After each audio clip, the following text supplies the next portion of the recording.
Biarkan berkat dari Allah Bapa, Putra, Roh Kudus menyertai keluarga Saat Teduh tercinta. Kita buka firman Tuhan dulu kembali ke Mazmur 127. Apa yang mendatangkan berkat Tuhan dalam keluarga? Oh iya, kalau Anda belum subscribe, cepat subscribe juga, tekan tombol notifikasi supaya nanti diingatkan, jangan ketinggalan ya. Dan juga jangan lupa untuk like juga. Saya percaya channel ini akan menjadi berkat dalam kehidupan Anda. Seriannya, kalau Anda luput satu, tolong susul kemudian, segera setelah live sekarang ini, cepat rerun. Mazmur 127, saya bacakan dulu, ada totalnya 5 ayat. Berkat Tuhan pangkal selamat. Nyanyian ziarah Salomo. Jikalau bukan Tuhan yang membangun rumah, sia-sialah usaha orang yang membangunnya. Jikalau bukan Tuhan yang mengawal kota, sia-sialah pengawal berjaga-jaga. Sia-sialah kamu bangun pagi-pagi dan duduk-duduk sampai jauh malam, dan makan roti yang diperoleh dengan susah payah. Sebab ia memberikannya kepada yang dicintainya pada waktu tidur. Sesungguhnya anak-anak lelaki adalah milik pusaka daripada Tuhan, dan buah kandungan adalah suatu upah. Seperti anak-anak panah di tangan pahlawan, demikianlah anak-anak pada masa muda. Berbahagialah orang yang telah membuat penuh tabung panahnya dengan semuanya itu. Ia tidak akan mendapat malu apabila ia berbicara dengan musuh-musuh di pintu gerbang. Apa yang mendatangkan berkat Tuhan dalam keluarga? Keluarga yang diberkati itu seperti apa ya? Seperti sebuah kerajaan kecil yang sanggup atau mampu berdiri sendiri. Demikianlah keluarga yang diberkati. Keluarga yang diberkati itu utuh. Embrio atau benih yang paling kecil dari sebuah unit keluarga adalah papa, mama, suami, istri. Sekalipun nggak punya anak, belum diberi keturunan, Anda sudah satu family. Tapi Tuhan memberikan keturunan karena Tuhan ingin supaya hidup Anda diisi. Dan kalau Anda masih belum diberi keturunan, kuatkan hatimu, tabahkan. Karena saya tahu Tuhan itu lengkap dalam hidupmu. Sebelum Anda punya anak pun, Anda sudah utuh di hadapan Yesus Kristus. Biarkan Tuhan juga memperbanyak anak-anak rohani Anda, dan Tuhan juga akan mengaruniakan anak kandung kepadamu. Berkat Tuhan pangkal selamat, nyanyian ziarah Salomo. Salomo ini adalah Raja Salomo, anak Daud. Jadi Mazmur 127 ini ditulis oleh seorang raja yang merupakan anak putra mahkota atau anak Raja Daud.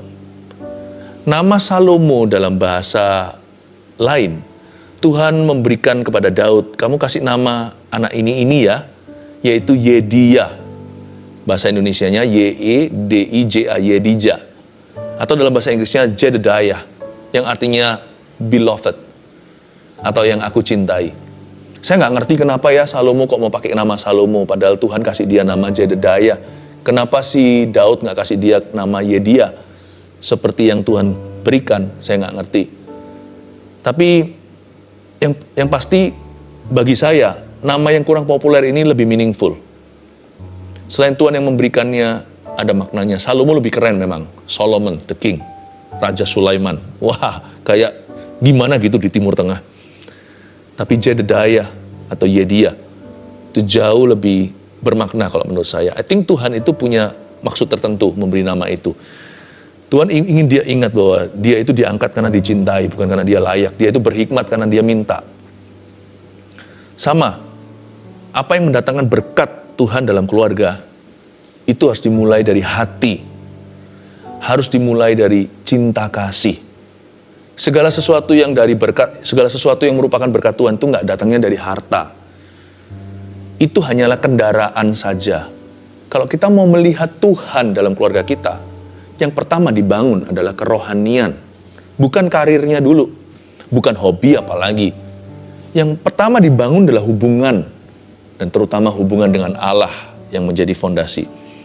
Makanya di ayat pertama ini bukanlah suatu pesan untuk agen properti atau untuk developer. Jikalau bukan Tuhan yang membangun rumah, sia-sialah usaha orang yang membangunnya. Kata rumah di sini bukan house tapi home sweet home. Ya. Membangun rumah itu tujuannya apa sih kalau bukan untuk keluarga? Karena itu membangun rumah di sini itu membangun rumah dari sisi dalamnya, bukan interior design, tapi bicara soal hubungannya. Nggak mungkin rumah itu bisa utuh berdiri kalau bukan Tuhan ada di tengah, di dalamnya. Kalau bukan Tuhan Yesus kepala keluarganya, meskipun suami kepala keluarganya. Tetapi Yesus kepala keluarga yang invisible, yang tersembunyi. Yesus adalah kepala suami, kepala laki-laki. Sedangkan laki-laki adalah kepala perempuan. Istri tunduk pada suami, tapi suami harus mengasihi istri dulu. Seperti dirinya sendiri. Ada sebuah moto dalam bahasa Latin ya, yang saya tahu sejak saya belajar sekolah Alkitab, Nisi Dominus Frusta. Artinya, tanpa Tuhan, without the Lord, frustration. Tanpa Tuhan, frustrasi, itu betul. Tanpa Kristus di sebuah rumah, ujungnya frustrasi doang. Bisa punya uang, tapi isinya frustrasi. Nanti muncul makhluk-makhluk hampa, monster-monster kecil maupun monster-monster besar. Yang saya maksudkan bukan kuasa gelap atau roh jahat, tetapi hati manusia yang seperti donat ada lubangnya. Jikalau bukan Tuhan yang membangun rumah, sia-sialah usaha orang yang membangunnya. Jikalau bukan Tuhan yang mengawal kota, sia-sialah pengawal berjaga-jaga. Nggak perlu overprotective juga, harta benda atau apa. Kalau Tuhan yang menjaga ya, semua akan jatuh pada tempatnya. Semua akan menemukan lokasi yang tepat dalam rencana Bapa. Yang pasti prioritasnya jangan terbolak-balik. Carilah dahulu kerajaan Allah dan kebenarannya. Baru segala sesuatu akan ditambahkan. Kalau Tuhan menambahkan sesuatu, cookie misalnya. Cookies itu kue-kue. Tuhan pasti kasih sekalian toplesnya. Kalau kita itu cari Tuhan ya, segala sesuatu indah pada waktunya. Everything finds its rightful place. Segala sesuatu menemukan tempatnya yang seharusnya. Laki-laki berfungsi sebagaimana harusnya sebagai imam dalam keluarga, seperti yang saya sampaikan sebelum ini, yaitu menjadi imamat dalam keluarga. Cowok yang masih bujangan, yang sudah mulai pacaran, imam bagi pacarnya. Semua itu akan datang pada tempatnya. Istri juga, seorang wanita dalam rumah tangga, mama. Tuhan akan penuhkan dengan kasih sayang dan ide-ide brilian untuk berbuat baik selalu. Perbuatan baik itu menjadi baju dandanan sang istri yang tidak kelihatan dari Tuhan. Sia-sialah kamu bangun pagi-pagi dan duduk-duduk sampai jauh malam. Ini bukan berarti anting lembur, sedangkan Salomo yang sama menulis di kitab Amsal, memuji-muji orang-orang yang bangunnya pagi-pagi untuk bekerja. Mereka yang banting tulang di ladang. Jadi ayat ini nggak mengkontradiksi tulisannya sendiri. Tapi Salomo berkata, kalau kita kira dengan banyaknya kita kerja ngelembur, mengumpulkan hoarding ya, artinya menimbun kekayaan. Salomo hendak berkata kepada kita, lu orang salah, kalian salah kalau berpikir demikian. Dikiranya dengan itu akan bahagia, you're wrong. Dan makan roti yang diperoleh dengan susah payah, sebab ia memberikannya kepada yang dicintainya pada waktu tidur. Makan roti yang diperoleh dengan susah payah ini dalam bahasa Inggrisnya bread of sorrows. Bukan roti yang diperoleh dengan susah payah. Bukan tenaganya yang jadi fokusnya, yaitu energi yang digunakan untuk memperoleh roti, bukan. Tapi roti itu sendiri di label susah payah. Mana ada sih orang mau beli roti yang mereknya susah payah? Pasti tulisannya delicious, yummy, yum-yum, atau roti apa yang menarik hati. Lihat aja sudah liur ludah. Atau diberi wangi-wangian atau wanginya roti. Sehingga dari luar itu kalau dia ada di sebuah mall ya kan, pelanggan ditarik masuk ke dalamnya. Mana ada orang atau pebisnis yang bodoh, seorang pengusaha yang bunuh diri dan menulis rotinya itu mereknya sorrows. Apes, ya kan, susah, sengsara, menderita. Silakan masuk ya di bakery susah, bakery sengsara atau menderita. Nggak ada yang mau masuk ke situ. Apalagi yang superstisi, wah takut menginjakkan kaki. Apa itu bread of sorrows? Kalau orang sungguh-sungguh menderita nggak akan punya roti. Roti itu barang mewah. Ya, kalau mereka waktu itu makannya ya mungkin roti tidak beragi atau apa. Ini roti yang diperoleh dengan susah payah. This is sophisticated bread. Ini bukan roti-roti yang plain itu. Ini nggak mungkin kalau orang itu sungguhan menderita, sungguhan sengsara, dia bisa makan roti. Jadi roti yang diperoleh dengan susah payah ini juga berlaku untuk orang kaya.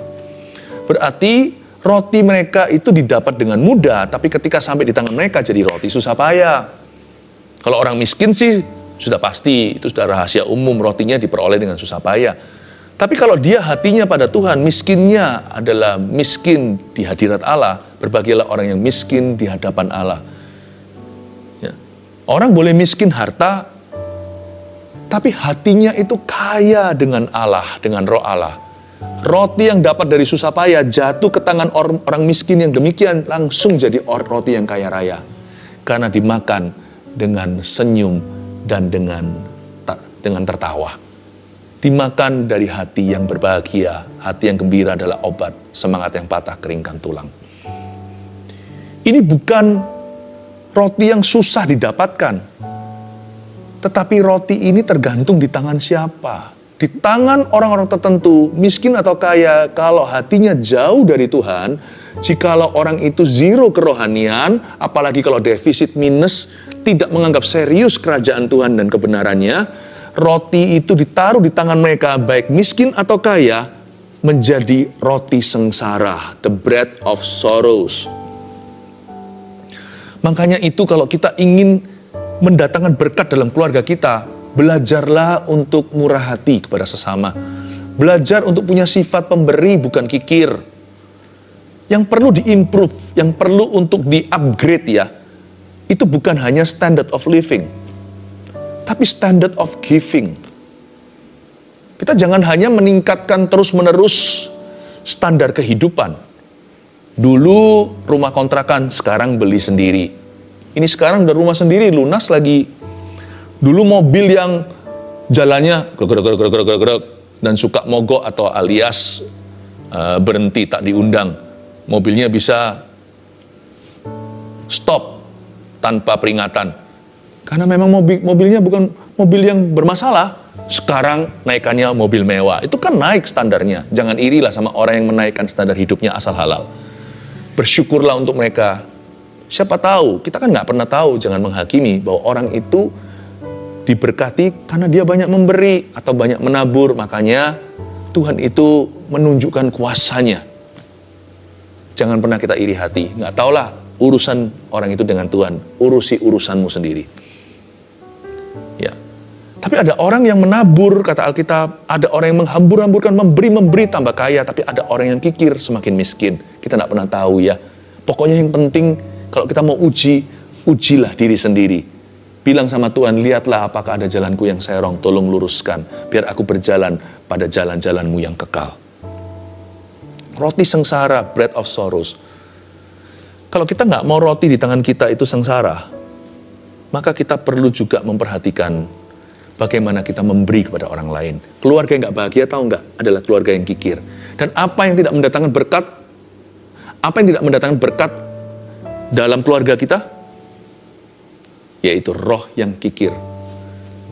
Orang yang pelit hati tidak bisa mendatangkan berkat atas dirinya. Mana ada sih orang yang suka memberi dan berbagi itu tambah miskin? Ada, tapi sebentar aja dia akan melihat pemeliharaan dan akan melihat penyediaan Allah. Tapi Anda lihat, kebanyakan malah orang yang kikir, yang pelit, yang malah kekurangan. Ini bukan Injil kemakmuran. Injil kemakmuran itu bunyinya begini, ayo memberi pada Tuhan supaya kaya. Nggak ada kata supaya kaya. Memberi kepada Tuhan karena Allah kita sanggup memelihara. Memberi kepada Tuhan karena kita berhutang budi selamanya. Karena kita menerima dengan cuma-cuma, berikan dengan cuma-cuma. Kalau kita ingin mendatangkan berkat dalam ekonomi keluarga kita harus belajar untuk menabur. Supaya roti yang di tangan kita tidak menjadi bread of sorrows. Jangan melulu pikirannya menaikkan standar kehidupan. Bersamaan dengan itu, tidak salah menaikkan standar kehidupan, tapi jangan lupa juga menaikkan standar pemberian. Yang saya maksudkan, belajar jadi orang yang murah hati kepada sesamanya. Belajar jadi orang yang suka membantu, suka mengulurkan tangannya. Orang yang ringan tangan kepada sesamanya. Bantuan nggak tentu dalam bentuk uang. Bantuan itu dalam berbagai macam cara yang kita bisa lakukan. Asal hati kita bersih, Tuhan pasti buat kita peka. Dan melihat kebutuhan orang lain, Tuhan bisa pakai kita untuk mengisi kebutuhan itu. Nggak tentu materi. Bisa saja memberi waktu, memberi tumpangan, membantu seseorang untuk mengenalkan, atau menemani orang dalam sengsaranya. menjembatani dengan siapa, ya, atau berbagi informasi, nggak tentu materi dalam bentuk fisik. Tapi termasuk juga jikalau memang itu kebutuhan. Kalau ada orang lapar datang ke kita, minta roti, masa kita berkata, God bless you my friend, let me pray for you. Yang dia butuhkan bukanlah doa, yang dia butuhkan makan. Lalu setelah itu doakan. Dan makan roti yang diperoleh dengan susah payah. Ini orang yang kikir, yang pelit, yang hanya mau bangun pagi-pagi duduk sampai jauh malam untuk dirinya. Sibuk membangun rumahnya, mengawal kotanya, jaga hartanya. Padahal Tuhan bilang sebab ia memberikannya kepada yang dicintainya pada waktu tidur. Ini maksudnya ya, berkat yang datang dari Tuhan itu nggak datang, tidak ditempelkan bersamaan dengan berkat itu penyakit-penyakit jiwa. Tidak ada yang namanya anxiety sicknesses. Tidak semua penyakit jiwa itu berarti gila. Tidak semua. Ada juga penyakit jiwa dalam bentuk yang paling mulus, kita nggak menganggap itu sebagai sesuatu overthinking misalnya. Orang yang terus kemana-mana was-was, yang menjadi seorang individu yang paranoid, takut ini, takut itu, sehingga tidak bisa bebas hidupnya. Hidupnya nggak bisa happy, nggak bisa plong. Dan selalu tercuri damai sejahtera dan sukacitanya. Saya nggak menyebut itu penyakit jiwa. Tetapi tentunya itu bukan normal yang Tuhan kehendaki atas hidup Anda dan saya. Dan berkat Tuhan, kalau Tuhan berikan dalam kehidupan kita, tidak diberikan, tidak susah payah tidak menambahinya. Artinya, berkat Tuhan itu akan mengalir alami. Dan tidak ada embel-embelnya, lalu dikasih penyakit itu, penyakit ini. Berarti dari sini kita tahu bahwa penyakit panic attack, depresi, semuanya itu bukan dari Tuhan datangnya. Tuhan tidak memberi penyakit kepada kita. Sekalipun jikalau seolah-olah kelihatannya sepertinya Tuhan izinkan, segala sesuatu yang baik dan benar, kata Yakobus, itu datangnya dari Bapa. Jangan sesat, Tuhan tidak mencobaimu. Tuhan sendiri pun tidak dicobai. Karena Tuhan itu tidak jahat, tidak ada pertukaran bayangan. Tapi kalau kita mengalami semua yang saya maksudkan tadi ini, panic attack dan segalanya, udah nggak usah kita cari tahu dari siapa, mengapa. Kata mengapa, pertanyaan itu nggak ada jawabannya. Daripada gitu, tanya aja who. Tanya pada dirimu sebuah pertanyaan satu kata, who atau siapa. Datang pada siapa ketika kita dalam masalah, ketika kita dalam pencobaan, ketika kita tertekan, saat kita berbeban berat, letih lesu juga. Kita datang pada siapa? Jawabannya adalah Yesus. Datanglah kepadaku, marilah kepadaku semua yang letih lesu dan berbeban berat. Aku akan memberimu kelegaan. Pikulah kuk yang kupasang, kuk yang kupasang itu ringan. Makan roti yang diperoleh dengan susah payah sebab ia memberikannya kepada yang dicintainya pada waktu tidur. Ketika Salomo jauh dari Tuhan, mungkin dia sudah mulai kurang tidur atau semacam insomnia. Mungkin dia ingatkan. Saya nggak tahu kapan Salomo menulis ini, waktu dia masih dekat sama Tuhan, masih takut akan Allah, atau ketika dia sudah murtad jalannya. Tapi yang pasti ini nyanyian ziarah Salomo. Mungkin di hari-hari itu ya, hari-hari dia memerintah itu ada saat-saat di mana dia nggak bisa tidur. Dia ingatkan, hai Jedediah, my beloved, yang dicintainya. Itu kan namanya sendiri, yang dicintainya. Sebab ia memberikannya kepada yang dicintainya pada waktu tidur, kita nggak sadari. Salomo ngomong tentang dirinya juga, sebab ia memberikannya kepada Yediah atau Jedediah, memberinya tidur pada waktu tidur. Kalau kita punya anak di benua yang lain, dia lagi sekolah, kuliah, ini harafiah. Kita lagi tidur di situ, tuh Tuhan yang harus jaga anak kita. Karena di situ siang. Bahkan kalau seluruh keluarga Anda itu di satu kota, tidak antar benua, nggak ada perbedaan zona waktu. Waktu tidur malam hari itu pun, Tuhan yang menjaga seluruh estate atau semua hak milik kita. Baik itu manusia maupun barang. Tuhan yang jaga. Bahkan Tuhan yang jaga kita dalam tidur kita. Jangan pernah take it for granted, jangan pernah kita anggap enteng dan remeh. Tiap kali bangun tidur, kita bisa melihat matahari lagi. Harusnya kita berkata, thank you Jesus, I'm alive today. Tuhan yang jaga kita. Tapi berkat Tuhan itu datang tanpa anxiety sicknesses. Tidak pernah ada penyakit-penyakit embel-embel yang mengikuti. Jadi yang sakit datang dari siapa? Sakit termasuk beban berat. Datanglah pada Yesus.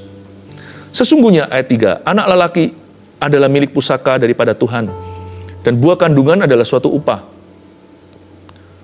Seperti anak-anak panah di tangan pahlawan, demikianlah anak-anak pada masa muda. Ayat 3 dan 4 ini, apa yang mendatangkan berkat Tuhan dalam keluarga? Ya, kalau Tuhan kasih anak, asal anak itu dalam pernikahan kudus, berarti berkat juga akan datang. Orang kuno itu ada benernya, banyak anak banyak berkat, tapi juga jangan sembrono. Punya anak seperti hewan berkembang biak, tapi nggak punya persiapan, makanya itu jangan sembarang menikah. Yang bujangan siapkan hati, siapkan dulu mental, siapkan dulu moral, siapkan dulu secara spiritual, siap juga paling tidak punya karir, nggak usah muluk-muluk sih, ada orang yang terlalu idealistis, harus punya segala sesuatu baru menikah, umur berapa, asal Anda punya kerjaan yang mapan, udah punya tanggung jawab, udah lulus sekolah, keluarga udah setuju.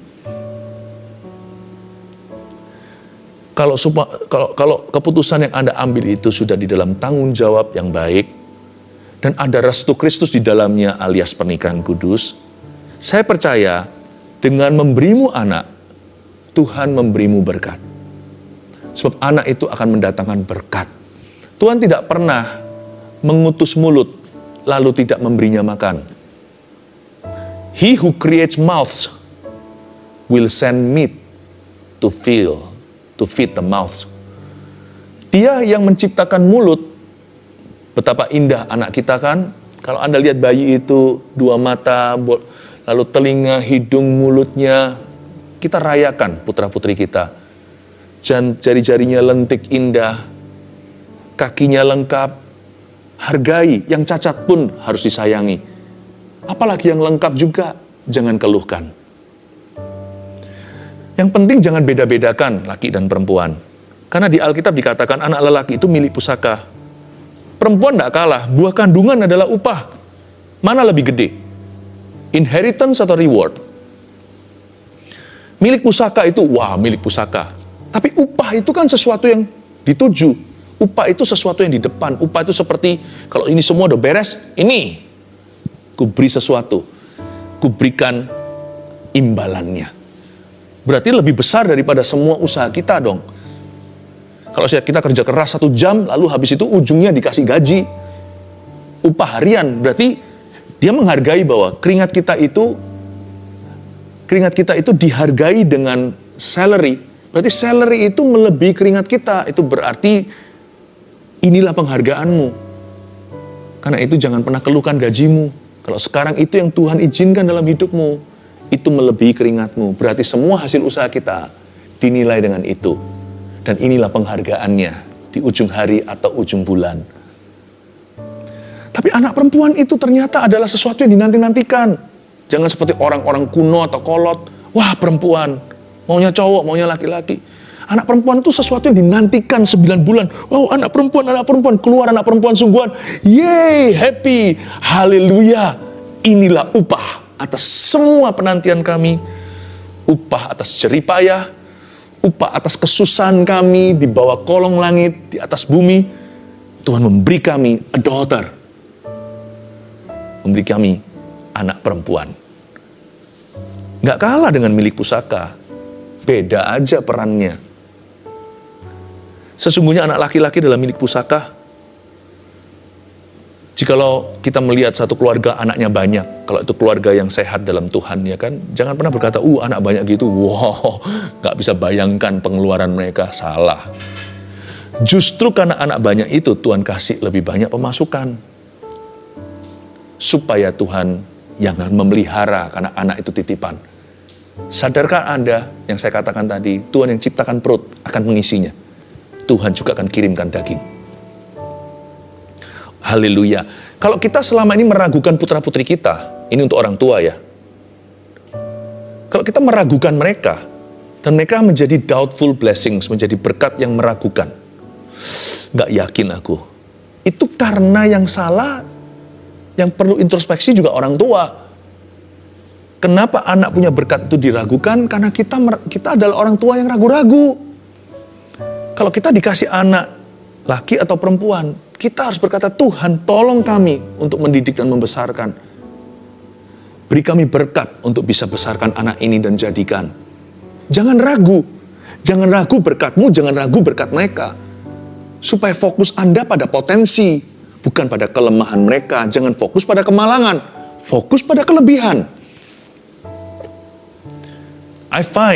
Saya menemukan bahwa doubtful children bisa jadi karena doubtful parents.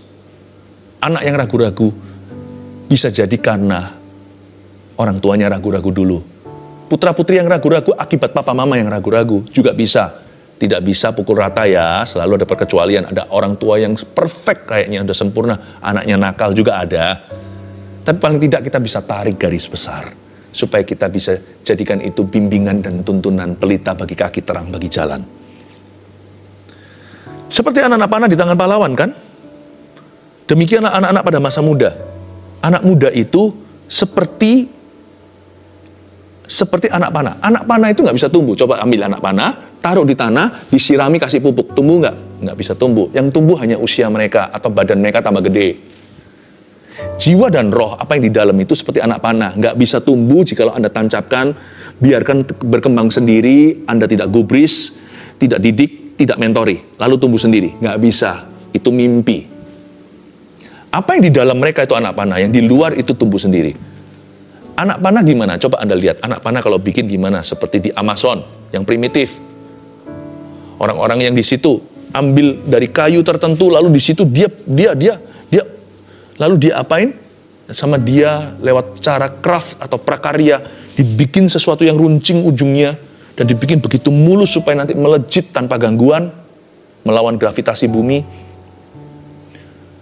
Anak muda atau anak putra-putri kita yang ditaruh di rumah kita itu harus dibentuk. Harus dibentuk dengan tangan yang mahir.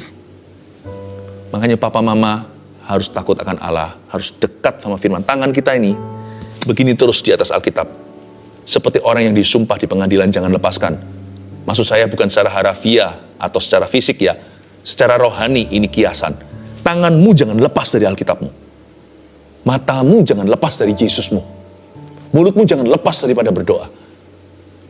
Karena dibutuhkan a skillful man untuk membentuk anak muda. Dan anak panah tidak bisa cari arahan sendiri. Mereka perlu diarahkan. Mana ada anak panah itu bisa tentukan sendiri mau timur atau barat. Kita yang ambil, dan di tangan pahlawan kita yang arahkan, kiri atau kanan. Kita yang targetkan. Jangan suruh anak memutuskan sendiri mau kuliah apa. Anda harus pengaruhi dari sejak dia lulus SD misalnya. Jangan biarkan dia terserah nanti cari-cari jalan sendiri. Anda mesti tunjukkan jalan. Ini loh arah, itu target. Ini yang kita mau. Itu yang sesuai dengan karunia dan talentamu. Meskipun dia memutuskan sendiri. Ketika melejit anak panah itu kan tidak di tanganmu. Dia melejit sendiri. Dan dia tahu harus kemana. Ada satu waktu mereka dilepas harus membuat keputusan. Tapi kitalah yang mengarahkan. Anak panah bukan panahnya. You panahnya papa mama.